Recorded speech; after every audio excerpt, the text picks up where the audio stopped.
Hello বন্ধুরা, কেমন আছো সবাই? আশা করছি ভালো আছো। আমরাও ভীষণ ভালো আছি। তবে ওম সোনার সামান্য একটু শরীরটা খারাপ। কি হয়েছে ব্লগে জানিয়ে দেবো। আজকে কোনো ডেইলি ব্লগ নয়, যেহেতু ওম সোনার শরীরটা ভালো না, সেই জন্য ডেইলি ব্লগ করতে ইচ্ছা করেনি। তো তোমরা প্রথম থেকে ইউটিউবে আমাদের সঙ্গে যারা আছো তাদেরকে অনেক অনেক ধন্যবাদ জানিয়ে আজকে ভিডিওটা টপিকটা নিয়ে এসেছি। সেটা হচ্ছে আমি কি করি। আমি তো ইউটিউব করি, সেটা তো একটা কথাই, কিন্তু আমি এছাড়াও কি করি, আমি কি চাকরি করি? তো সেটাই জানাবো আজকের ভিডিওটাতে। চলো স্কিপ না করে পুরো ভিডিওটা সবাই দেখতে থাকো। ভিডিও শুরু করছি। সোনা ঘুমাচ্ছে, এই জন্য আমি ঘরেই আজকে ভিডিওটা করছি। লাইটটা হয়তো একটু কম হতে পারে, তোমরা একটু প্লিজ মানিয়ে গুছিয়ে নিও। তো সুমনা সরকার, তুমি প্রথম থেকে আমার চ্যানেলের সঙ্গে আছো, এরকম অনেকে আমার চ্যানেলের সঙ্গে আছো। অবশ্যই এক এক করে সবার নাম নেব। তুমি প্রথম থেকেই অনেক দিন ধরেই আমাকে জিজ্ঞাসা করছো, দিদি তুমি কিসের চাকরি করো, তুমি কি সার্ভিস করো? তো দেখো, আমি এমন একটা লাইফ লিড করি, সেখানে দাঁড়িয়ে কেউ বুঝতে পারে না যে আমি কি চাকরি করি কি না। আমি মাঝে মাঝে নিজেই বুঝতে পারি না যে আমি চাকরি করি কি না। কারণ আমি ছোটোবেলা থেকে যেভাবে বড় হয়েছি, আমি সেইভাবেই নিজের সংসারটাকেও সেইভাবেই নিয়ে এগিয়ে চলছি। আর এর পেছনে অনেক অনেক কারণ আছে। তোমরা ব্লগ দেখতে চাই মানে থাকো, আর আস্তে আস্তে অবশ্যই তোমাদের সত্যিটা জানাবো। তো বেশি কথা না বাড়িয়ে আমি বলি আর কি। আমি সার্ভিস করি, আর সেটা হচ্ছে গভর্নমেন্ট জবই করি। আমি তোমার 2011 সালের জানুয়ারি মাসে আর কি চাকরি পেয়েছিলাম। তখন আমার বয়স ছিল মাত্র 21 বছর। তো তোমরা এখন হিসাব করে নিতে পারো আমার বয়সটা কত। আসলে বয়সটা কোনো ফ্যাক্টর না, আমরা আমাদের লাইফটাকে কত তাড়াতাড়ি কতভাবে সাজিয়ে নিতে পারি সেটাই হলো বড় কথা। আর আমি চাকরি করি, আর আমি কি পজিশন থেকে চাকরিটা পেয়েছি, কোন ফ্যামিলি থেকে উঠে এসেছি, সব কিছু তোমাদের দেখাবো। আমার বাবার বাড়ির ব্লগ তোমরা মাঝে মাঝে দেখো, সেইখানে তোমরা দেখতে পাও একটা চাকচিক্যময় একটা বাড়ি। আর আমার বাড়িটা এরকম সাদামাটা, দেখো একেবারেই সাদামাটা। যারা ডেলি ব্লগ দেখো, তো কেন সাদামাটা আর বাবার বাড়ি ওই বাড়িটাই বা কোথা থেকে আসলো, এ সবই তোমাদের ব্লগে জানাবো। তবে এইটুকু বলে রাখি, আমি খুব সাধারণ ঘরের একটা মেয়ে। আমার বাবা হচ্ছে একজন ভ্যান চালক ছিলেন, আর সেখান থেকে অনেক কষ্ট করে আমাদের দুই ভাই বোনকে পড়াশোনা করিয়েছে। মা সেলাই মেশিনে কাজ করতো। ক্লাস 9-এ পড়ার সঙ্গে সঙ্গে যখন আমি পড়ি, তখন থেকে আমি টিউশনি শুরু করি, আর মায়ের সঙ্গে সঙ্গে সেলাইয়ের কাজটা করতাম। সেখান থেকে আমি গভর্নমেন্ট সার্ভিসের জন্য চেষ্টা করি হচ্ছে বিএ পাশ করার পর থেকে। আর আমার টিউটররা সবাই আমাকে প্রচুর হেল্প করতেন আমার পড়াশোনার কাজে। আর আমার একমাত্র প্যাশন ছিল হচ্ছে পড়াশোনা করা।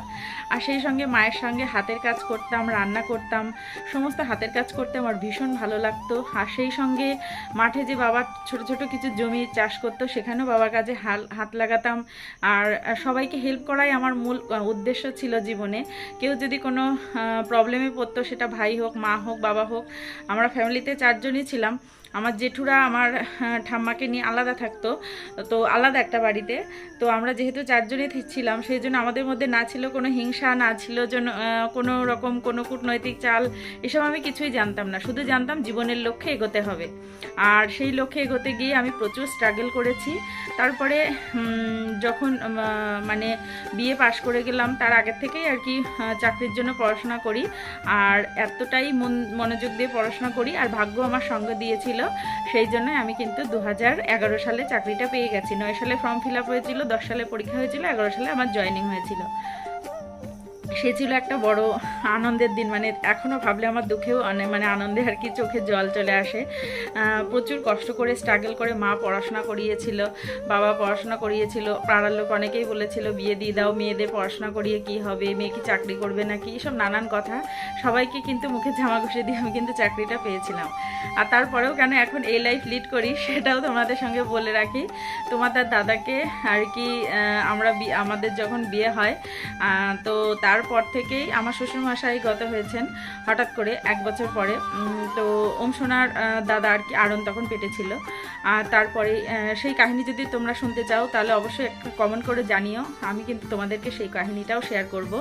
যখন ওম সোনার দাদা আর কি আরন 7 মাসের পেটে ছিল, তখন আমার শ্বশুরমশাই গত হয়েছিল। আর আমার হাজবেন্ড আর কি ওর একমাত্র ধ্যান জ্ঞান ছিল ওর বাবা। সদ্য পিতৃহারা আর কি হয়ে সেই অবস্থা থেকে আজ পর্যন্ত সংসারটাকে টেনে চলেছি। আর এই জন্যই হয়তো নিজের সুখ স্বাচ্ছন্দ্য অনেক কিছু বিসর্জন দিয়েছি। মানে আমি নিজে দিইনি, তোমার দাদাও দিয়েছে, তোমাদের দাদাও দিয়েছে। সমস্ত কিছু দিয়ে এই সংসারটাকে টেনে তুলছি। একটা ননদ ছিল, বিয়ে দিয়ে দিয়েছি। আর সেটাও নিজে হাতে করেছি। আর তারপরে আরও কিছু তোমাদের যদি জানা থাকে তোমরা অবশ্যই কমেন্ট করো। তোমাদের অনেক অনেক প্রশ্ন ছিল যে দিদি তুমি কি করো, তো সেটা আমি জানালাম। আর তারপরে কথাতে আসি আমি কিসের চাকরি করি। আমি হচ্ছে প্রাইমারি টিচার, মানে আমি প্রাইমারি স্কুলে চাকরি পেয়েছি। এটা কিন্তু কোনো প্যারা টিচার নয়, একদম মানে অ্যাসিস্ট্যান্ট টিচার। আর আমি হচ্ছে সেই থেকে প্রথম থেকে একই স্কুলে আছি, কারণ আমার স্কুলটা বাড়ি থেকে 4-5 কিলোমিটার মতো, বাবার বাড়ি থেকে যেখান থেকে 5.5 কিলোমিটার মতো ছিল, আর এখন শ্বশুরবাড়ি থেকে সেটা 4.5 কিলোমিটার মতো হয়ে গেছে স্কুলটা, এমন পজিশান। তাই আমাকে আর স্কুলটা চেঞ্জ করতে হয়নি। আর এখন তোমরা যে দেখো আমি বাড়িতে থাকি, বাড়িতে কাজ করছি, স্কুল কোনো দিন দেখাই না, সেটার একমাত্র কারণ হচ্ছে আমি মেটার্নিটি লিভে আছি, যেহেতু ওমশোনা হয়েছে। সরকারি চাকরি অনুযায়ী 6 মাস আর কি ছুটি পাওয়া যায়, সেই ছুটিতেই আমি আছি। তো এই ছিল আজকের ভিডিও। তোমাদের অনেক কোয়ারিজ ছিল, দিদি তুমি কি চাকরি করো। তো হ্যাঁ, আমি তোমাদেরকে এটা আজকে জানিয়ে দিলাম, কোনো ব্লগের মাধ্যমে জানালাম না, সোজাসুজি জানিয়ে দিলাম। তো এরপরেও তোমাদের কোনো জিজ্ঞাসা থাকে তাহলে অবশ্যই কমেন্ট করে জানিও। আর দেখো, অনেকের কিন্তু অনেক প্রশ্ন উঠতে পারে যে হ্যাঁ তুমি হচ্ছে অনেক তো এখন অনেকে চাকরি চলে যাচ্ছে, অনেক রকম বাতিল হচ্ছে, টেট বাতিল হচ্ছে, হ্যান হচ্ছে তেন হচ্ছে। আমরা কিন্তু টেট পরীক্ষা দিয়ে চাকরি পাইনি, তার আগে ব্যাংক থেকে ফর্ম তোলা হয়েছিল 2009 সালে। যারা এই মুহূর্তে ভিডিও দেখছো অনেকে জানলে জানতে পারো, সেই সময় মেধার ভিত্তিতে হয়েছিল। 80%-এর ওপরে যাদের মার্কস ছিল তাদেরকে চুজ করা হয়েছিল, সেখানে মেধার ভিত্তিতে কিন্তু আমি চান্স পেয়েছিলাম। আর তারপরে কিন্তু পরীক্ষা হয়েছিল, সেখান থেকে ভাইবা হয়েছিল, সে সব ছিল এক ভীষণ টেনশনের সময়। তখন সে অনেক গল্প, তোমাদেরকে সব গল্প শেয়ার করব। আজকের ভিডিওটা অত বড় করছি না, তো ভিডিওটা শেষ করছি। ভালো লাগলে একটা লাইক করে দিও, আর যদি চ্যানেলে নতুন হয়ে থাকো চ্যানেলটা সাবস্ক্রাইব করে আমার পাশে থেকো। আর চ্যানেলে কোন ধরনের ভিডিও দেখতে চাও আর এর পরে কি ভিডিও দেখতে চাও সেটাও কমেন্ট করে জানিও। আজকের ভিডিওটা এটুকু, সবাই ভালো থেকো, সুস্থ থেকো, টাটা। ছোট্ট কথা বলার জন্য আবার আর কি ক্যামেরাটা অন করতে হলো, সেটা হচ্ছে আমি ভেবেছিলাম 2K পূর্ণ হলে আমি আমার চাকরির কথা ইউটিউবকে জানিয়ে দেবো, তো সেটাই জানিয়ে দিলাম। আর 2K পূর্ণ হওয়ার পর আমি কমিউনিটিতে একটা পোস্ট করেছিলাম যে যদি তুমি মন থেকে কিছু চাও তাহলে পুরো দুনিয়া তোমার সঙ্গ দেবে। তো আমার লাইফের সঙ্গেও কিন্তু এটা হয়েছে। আমি আর কি এতটাই চেষ্টা করেছি, আমার মতো ফ্যামিলি থেকে উঠে আসা খুব কঠিন ছিল, অনেকে আমাকে ভয় দেখিয়েছিল যে এরকম হয় না, কিন্তু আমার বাবা একজন সৎ মানুষ, মানে এতটাই সৎ ভাবতে পারবে না। আর সেইখান থেকে আমি বাবার আদর্শে বড় হয়েছি। তো আমি মানে এটা একদম ফলো করে বলতে পারি, জীবনে সৎ থাকার চাইতে বড় কিছু হয় না। মানে যে হয়তো এখানে অনেক তর্ক বিতর্ক আসতে পারে, কিন্তু তোমাদের দাদাও সেরকম একটা মানুষ। আমি ভেবেছিলাম যে আমার বাবার মতো কেউ একটা আমার লাইফে আসুক, তো সেটাই হয়েছে। আর হচ্ছে এতটাই সৎ, মানে তুমি মানে কি বলবো, সে মাটি নড়ে তো ও নড়ে না, এরকম একটা ব্যাপার। আর আমার বাবাও তাই। আর সৎ মানুষদের সঙ্গে না সবসময় ভালোই হয়, হয়তো একটু দেরিতে হয়। আর এখনো পর্যন্ত এই জন্য জীবনে স্ট্রাগল করে যাচ্ছি সৎ পথে থেকে, কারণ আমি জানি সৎ পথে কষ্ট করতে হয়, আর শেষ পর্যন্ত কিন্তু সৎরা জয়ী হয়।